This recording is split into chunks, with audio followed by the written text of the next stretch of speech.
Friends, ఇప్పుడే అందిన వార్త. బీఆర్ఎస్ మరో ఎమ్మెల్యే రాజీనామా. తీవ్ర టెన్షన్ లో కేసీఆర్ అంటూ వార్తలు అయితే వినిపిస్తున్నాయండి. ఆ విషయాలు చెప్పడానికి వీడియో చేయడం జరుగుతుంది. చాలా మంది వీడియోస్ ఉన్నారు కానీ సబ్స్క్రైబ్ చేసుకొని మర్చిపోతున్నారండి. దయచేసి ఈ ఛానల్ సబ్స్క్రైబ్ చేసుకొని బెల్ ఐకాన్ ఆల్స్ పై ట్యాప్ చేయండి.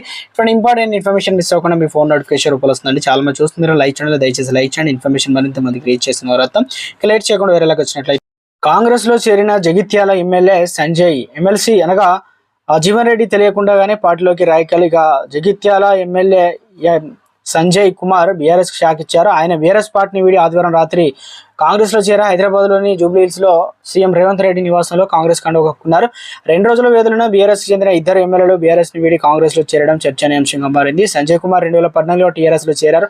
ఆ సమయంలో జరిగిన అసెంబ్లీ ఎన్నికల్లో అప్పటి నుంచి కాంగ్రెస్ అభ్యర్థి జీవన్ రెడ్డి చేతిలో ఓడిపోయారు. తిరిగి 2018లో మరోసారి టీఆర్ఎస్ నుంచి పోటీ చేసి అదే జీవన్ రెడ్డిపై విజయం సాధించారు. తిరిగి 2023లో జరిగిన ఎన్నికల్లో జీవన్ రెడ్డిపై మరోసారి గెలుపొందారు.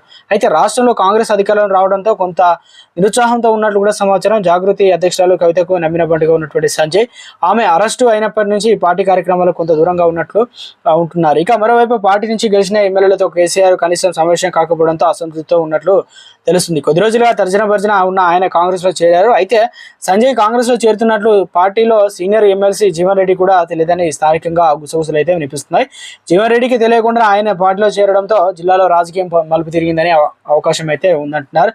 తెలంగాణలో మరోసారి కీలక ఒకసారి గేట్లు తెరిస్తే ఎవరు ఉండరు, దాదాపు అందరూ మదాలికి వస్తారనే విధంగా కాంగ్రెస్ అయితే ఆరోపించింది.